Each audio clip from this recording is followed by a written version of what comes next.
Under communism, the Russian Orthodox Church was suppressed, its property confiscated, its followers harassed and imprisoned. Now, a resurgent church is central to President Putin's idea of Russian identity, an echo chamber to Kremlin policies at home and abroad. So what lies behind these ever closer ties?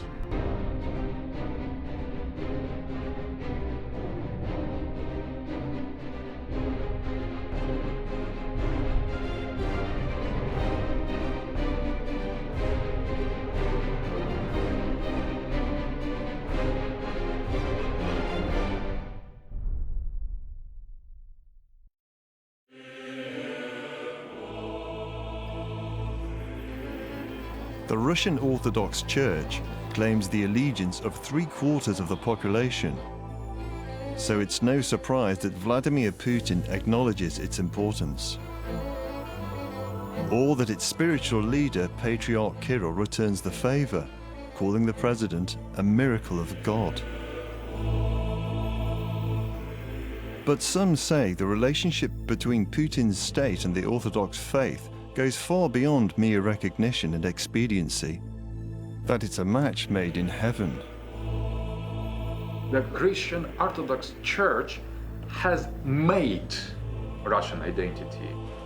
Others see it as an unholy alliance, blaming the Orthodox Church for everything from the war in Ukraine to providing cover for intolerance and repression. Сейчас мы рискуем быть арестованными за нашу веру. То есть как во времена Инквизиции. So what lies behind these ever closer ties, increasingly evocative of Russia's pre-communist imperial past? President Putin is our leader that given to us by God.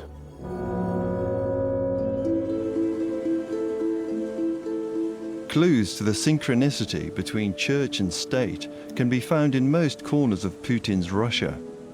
Take the magnificent Balam Monastery, situated on an island in the middle of Lake Ladoga, Europe's largest.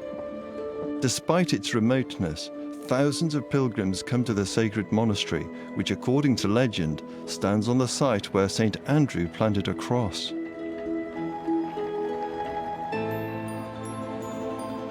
But these days, the island is also home to a private waterside dacha used by President Putin, strictly off limits.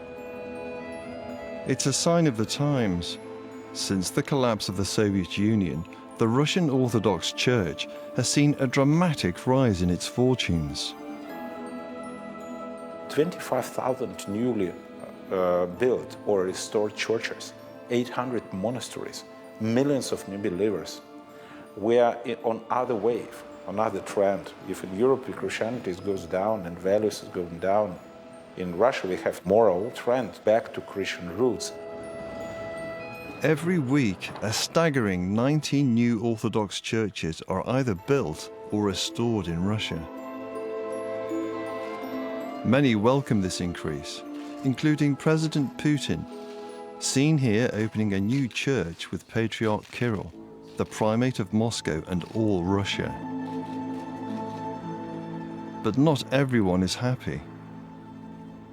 Yevgeny Lebedev is part of a group of parents who oppose the church's illegal seizure and now frequent utilization of a Moscow park in order to build a new church. У нас вот мы пришли, у нас день рождения, отмечаем нормально. Парки, в принципе, для этого и предназначены, для отмечания каких-то праздников, для встречи знакомых, соседей, друзей. Все. А вот такие вот мероприятия надо производить в определенном месте. Most Sundays, he and dozens of other locals gather to show their opposition.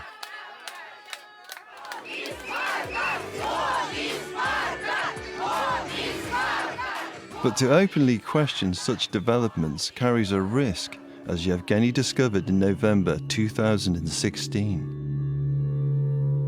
His home, along with 11 others, was stormed by police officers in nighttime raids across the capital. И с криками на пол, ворвались сюда, кто-то меня схватил за плечо. При малейшем желании повернуть голову, посмотреть, что происходит, мне ее Поворачивали обратно, смотреть не давали. Я только краем глаза видел, что жена вышла и слышал, как заплакали дети. The officers were investigating a possible violation of a relatively new Russian law that makes it a criminal offense to insult the feelings of religious believers. The raids were broadcast on national TV, with the patriarch denouncing Lebedev and his friends as pagans and cultists. Я считаю, что это было сделано специально для того, чтобы поднять какую-то шумиху и под эту шумиху нас наказать. Потому что Русская Православная Церковь, к сожалению, у нас имеет большое влияние сейчас совместно с государством. И тут какие-то жители пошли поперек и не дают свой парк в обиду. The new legislation was introduced in the wake of a now infamous anti-Putin protest by punk band Pussy Riot in Moscow's Christ the Saviour Cathedral in 2012. When members of the group mounted the altar to satirize the increasingly cozy relationship between the church and state.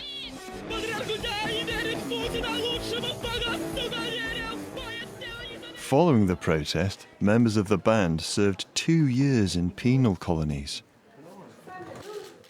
These laws are based on fear. And actually all this power, all Putin's power based on fear, to lose this power. That's why they try to ban everything. It means that you're afraid of that. We wanted to talk to the Russian government to get a response to these claims and find out why it feels so strongly that insults against religious sensibilities should be a criminal offence.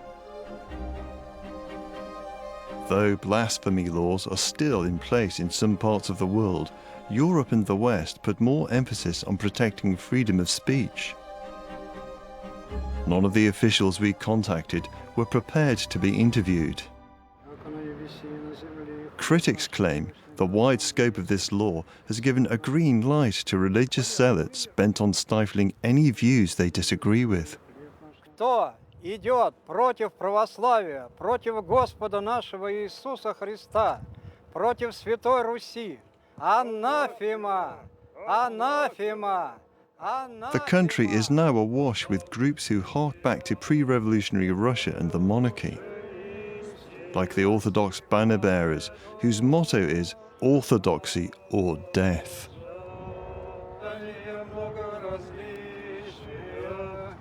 Слово джихад означает священная война, ничего другого не означает. Священная война – вещь правильная. То есть за какие-то высшие ценности люди готовы умереть. Ну, православие или смерть? А что в этом такого?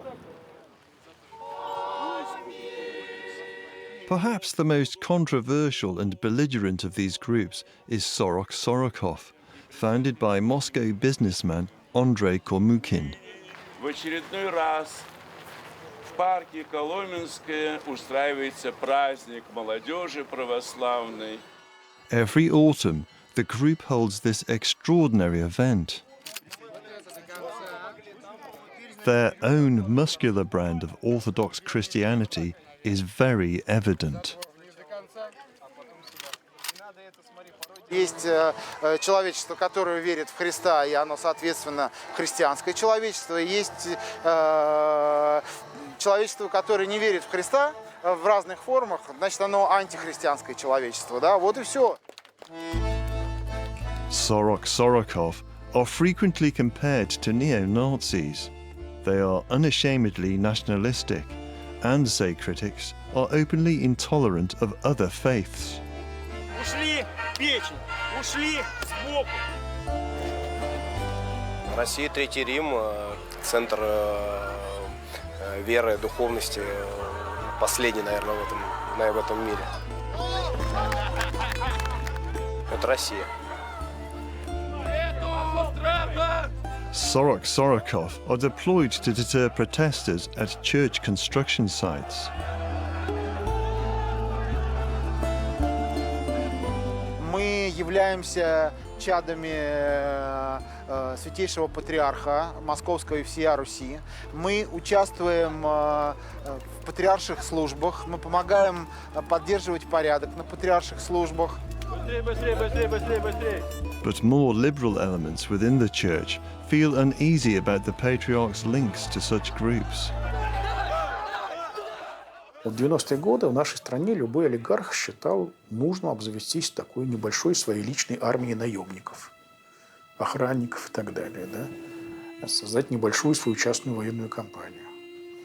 Вот такое ощущение, что патриарх Кирилл вот сейчас решил сделать то же самое для самого себя. Такие много колец охраны вокруг него на каждой службе и так далее. Those who criticize wrongdoing from within the church can face chilling consequences. The Nikitsky monastery is Russia's oldest. When former monk Mikhail Baranov exposed how his superiors had encouraged a husband to abandon his wife and child in order to join the monastery's choir, he was abducted and taken to a nearby forest, hung upside down and beaten. Привязали меня скотчем к березе, и ноги и руки, кровь прилила к моей голове, руки быстро онемели, завязали рот скотчем, причем палочкой пробивается отверстие во рту, чтобы тебе было удобно, ты не мог кричать, то есть ты мог только дышать через нос. Понял, что эти люди вообще занимаются, это не первый раз такими вещами. Baranov now runs a website exposing the clericalization of Russia and what he says is the church's involvement with neo-fascist paramilitaries. Что режим Путина, Медведева антинародный, а патриарх Кирилл это все поддерживает. The former monk believes it is essential to raise public awareness before Russia reaches the point of no return. Я не смогу об этом молчать, что такие вещи происходят внутри церкви, и при этом она считает себя поводырем нравственности для народа. But Mikhail Baranov is fighting against the tide. Ultra-Orthodoxy is becoming mainstream. Zargrad TV, a staunchly Orthodox channel, was launched 2 years ago and boasts Russia's fastest growing audience. Its proprietor, Kremlin-connected investment banker Konstantin Malofeev, says he is on a mission to spread the word about God and Putin. President Putin is our leader that given to us by God. Nobody could imagine that we would get a leader as a Putin, the leader who can make so many steps for Russia to be back on its values. The hot topic dominating the schedules is Matilda, a film which portrays Tsar Nicholas II, a canonized Russian Orthodox saint, as an adulterer. Что стоит за провокациями, которые направлены на дискредитацию Русской Православной Церкви, на ваш взгляд? Исторически ничто так не сплачивало русских людей, как защита земли и веры. One cinema has already been torched, and last month the lawyer representing the film's director was targeted by arsonists. То есть они профессионально работали, они были в масках, в таких худых капюшонах. Там машину сожгли за минуту. Я думаю, что они хотели напугать не меня, они, мне кажется, хотели напугать общество, потому что не надо смотреть это кино. Если вы будете смотреть это кино, вы будете страдать. Да? То есть это та история, когда люди пытаются нам диктовать, как жить, там, как одеваться, там, куда смотреть, какие фильмы, какие книги читать. There is nothing to tie Zargrad TV to the incident, which it condemns. But in general, it makes no apologies for its mission to promote orthodoxy across Russian life. That's our aim, to help our church. We live now in Russia in a period of triumph of Christianity. Look at the West. The West becoming to be less and less religious and losing any values. According to the channel's editor-in-chief, Alexander Dugin, democracy and liberalism is a satanic idea that spells a death sentence for humanity. That is the idea of liberalism and globalization and political elites that rule United States, the Western Europe, and that is satanic army. Conversely, Putin is viewed as blessed. Putin is symbol. He reflects the Russian society and Russian people. Мы с вами народ победитель. Это у нас в генах, в нашем генном коде. Это передается у нас из поколения в поколение. Мы и сейчас победим. И я вас хочу спросить, мы победим? The crucial point is he doesn't belong to the globalist elite. In that sense, he is exception because he is not part of this army of Satan, and it is enough to be regarded as a kind of saint. Zagrad TV pushes Putin's geopolitical agenda.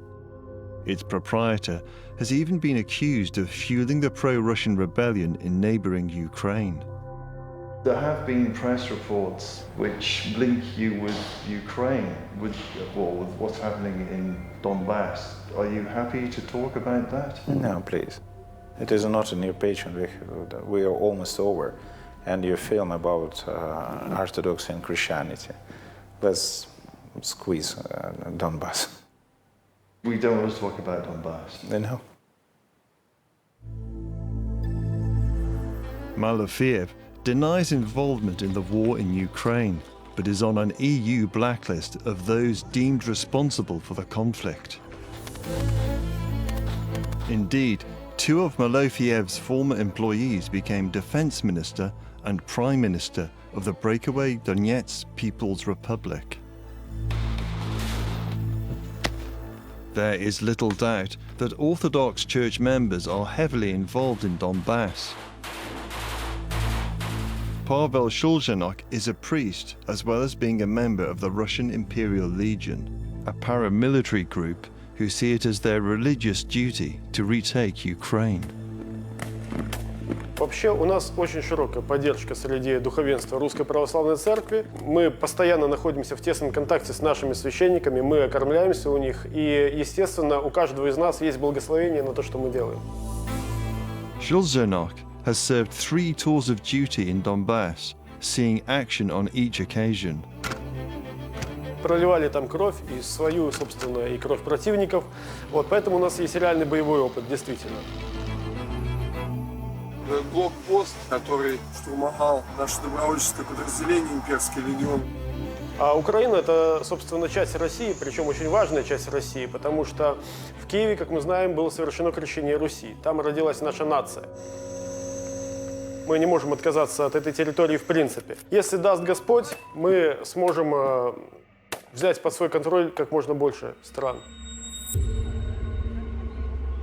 But it's not just in matters military that the Russian Orthodox Church is making its presence felt. A raft of new socially conservative legislation is turning back the clock. Among the laws promoted by a patriarchal commission is one which effectively decriminalized domestic violence.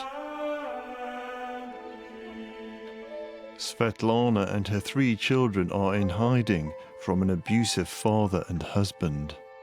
И 20 января 2017 года он попытался меня задушить на моей работе, на глазах у детей. Ему это практически удалось, я потеряла сознание, он бросил меня лежащей на полу и снова забрал старшего ребенка. Причем вот Женя, он сказал, что мамы больше нет, и ребенок 4 дня думал, что все, мама умерла. Under the new law, a person is allowed to beat his spouse or child until she is bloodied or bruised, as long as the injuries don't require a hospital stay. The most severe penalty for such an offence is a fine comparable to a parking ticket. The Church in fact, seem to encourage this idea. Yes, I believe in God, but I don't go to the church because I just stopped believing in people who work in the church. Because one of them said to me that I am treated the right way, and it is all my fault that I chose the wrong man. And after that, I stopped going to the church. Perhaps the most controversial law with strong religious implications introduced by the government of Vladimir Putin is the anti-terror Yerovia law aimed at extremists. It's sundown in Moscow, and we've been invited to a secret meeting by a group considered so dangerous by the Russian government that their activities have been outlawed. At any moment, the police could raid this flat.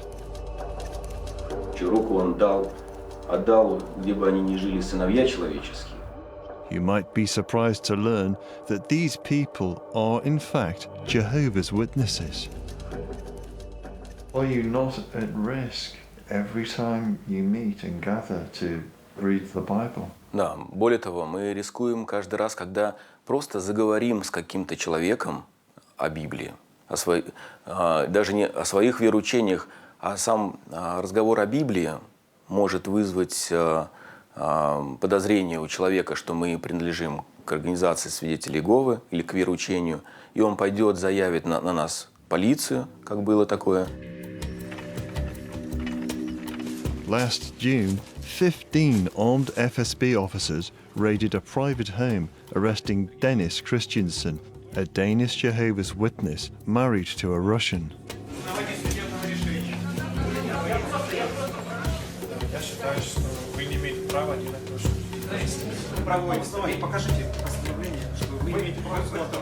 A court ordered his pre-trial detention for 2 months.